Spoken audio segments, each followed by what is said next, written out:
This is the bass drop. Hey, hey, hey. Hey, what it do, y'all? It's your boy E2 Blue coming back at you again for the one time. Sorry you haven't seen me do a video in the last couple of days. So, as you guys know, I broke my phone.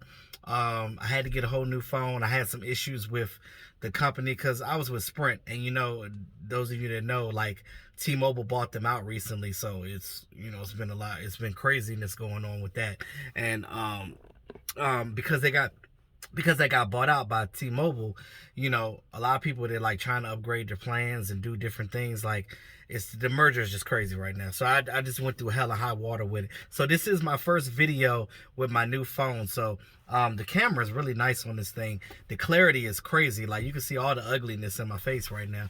I need to go get my hair cut. I do need to do that, but I guess I'll get that done tomorrow.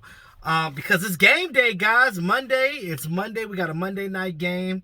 It's weird because I think this is the first time that I've ever seen the NFL have an afternoon Monday game, and I guess because of COVID and because of them having to move things over and things of that nature, they didn't have any choice. But that's a time slot they could put it in, and it's going to be at 5 o'clock. So I know a lot of people are just going to be getting off of work at that time. So I mean, but there's not many fans in many stadiums anyway, so I guess it really doesn't matter. But anywho, quick shout out to my channel members. Shout out to you guys. Appreciate your love. Check the community tab. I will be putting in it either today or tomorrow. Well, tomorrow, because not tomorrow. Today is Monday, right? So Saturday I'll be doing the members only live stream. I try to do those every other week or whatever when I don't have my son. So this weekend will be good for that.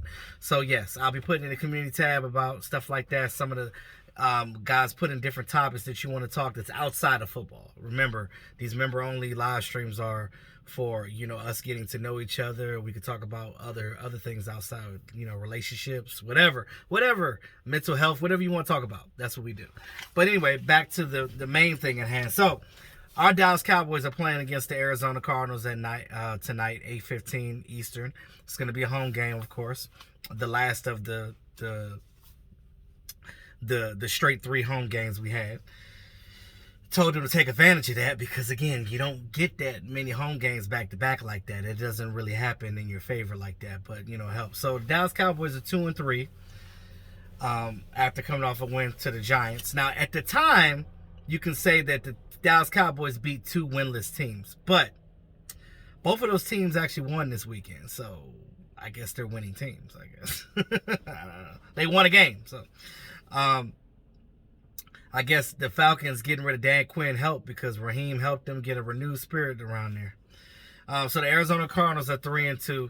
So the Arizona Cardinals are trying to keep from being 500, and the Cowboys are trying to get to 500. So that's the battle of that's the battle right there. We're going against a high-powered offense with Kyler Murray and DeAndre Hopkins and Larry Fitzgerald and things of that nature. So again, there's some things in this game that I will talk about that you have to do to win, period.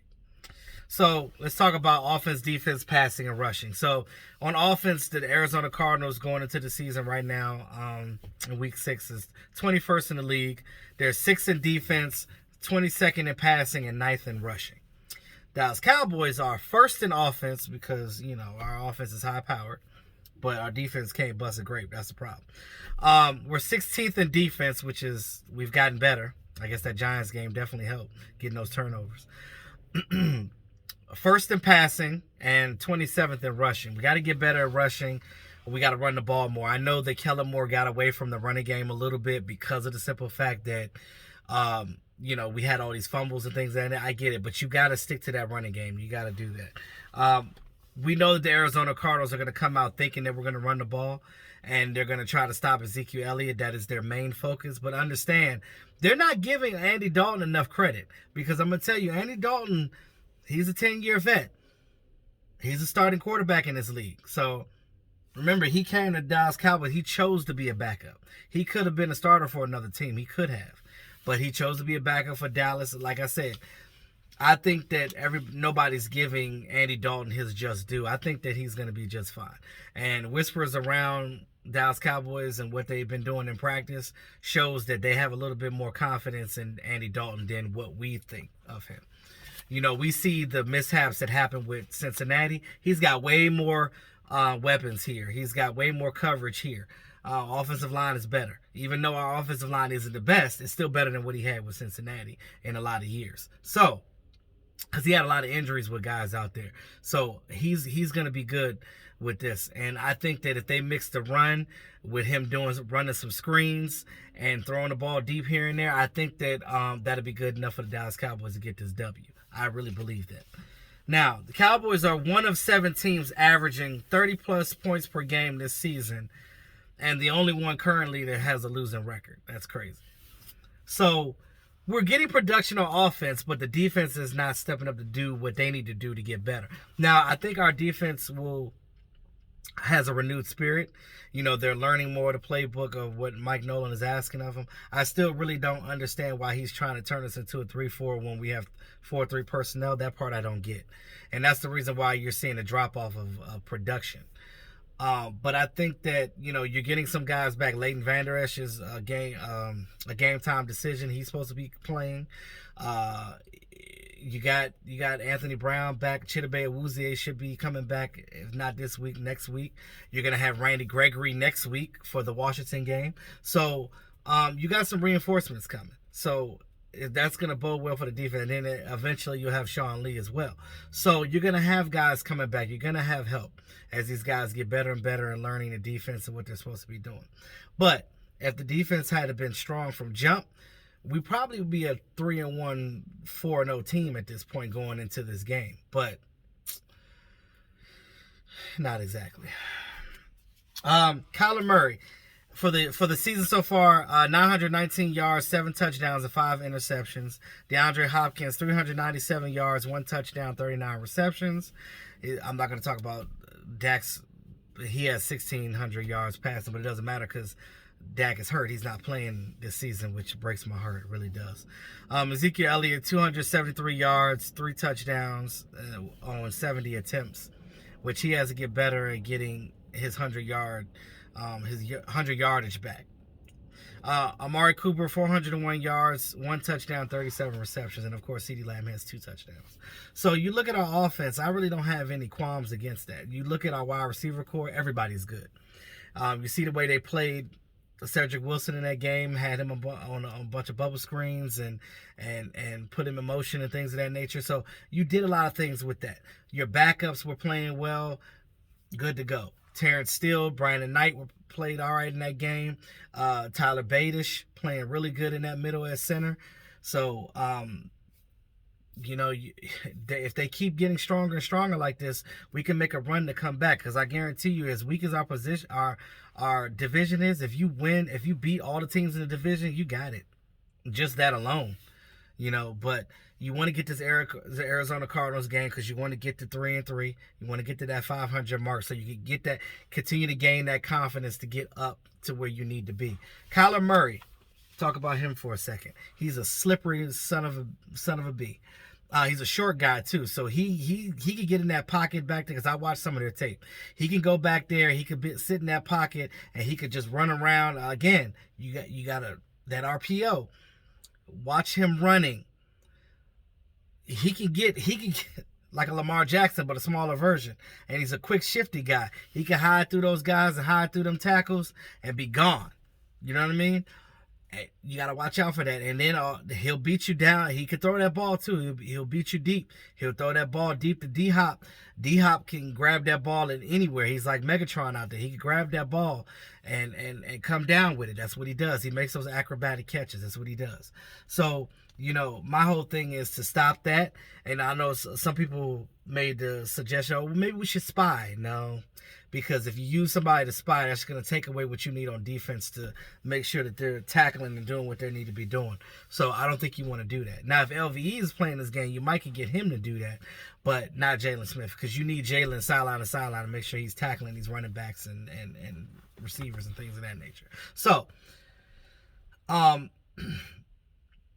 you got to watch out for that. They're a deep threat. Now, their defense, right, has allowed, I think, 4.5 yards per carry to the Jets. They gave that to the Jets, and the Jets don't have a run with Le'Veon being gone. They don't have a running game like the Dallas Cowboys do. So I think that, in this game, Zeke can eat. And I know they're going to try to load the box and go ahead and load the box. Go ahead and load the box. Because what's going to happen if you load the box and try to blitz, we're going to kill you on the screen game. Because if the Cowboys are smart, that's what they would do. They would screen the hell out of them like the Rams did us in game 1. Screen the hell out of them. Get that ball out fast, because we know that Andy Dalton does have 0.4 seconds faster at releasing the ball than Dak Prescott is. So he can get that ball out fast, get it to those guys, and make some moves, and he can get that ball downfield as well. Gallup is going to be huge. He seems to got a nice rapport with Gallup, so we'll see how that works. So you're going to see these guys get some good yards. I know that Michael Gallup probably is going to get a touchdown.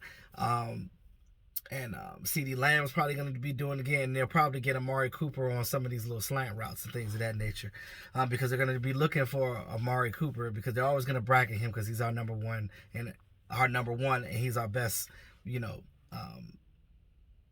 route running wide receiver.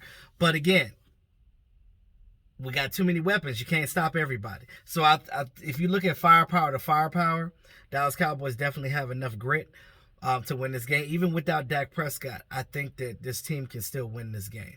I think that it might be a nail biter again, because it could go either way. But I think this defense is going to show up because they're playing for Dak Prescott. They're playing for this team. They want to show Dak, hey, we got you. We got you. So I think this defense is going to play a little bit better in this game. I am a little worried about, how we get run on and stuff like that, and how the defense falters sometimes. But I think they'll get it together. I think it's going to be another nail-biter game. We're going to be chewing our nails and have to go to patient first after the game.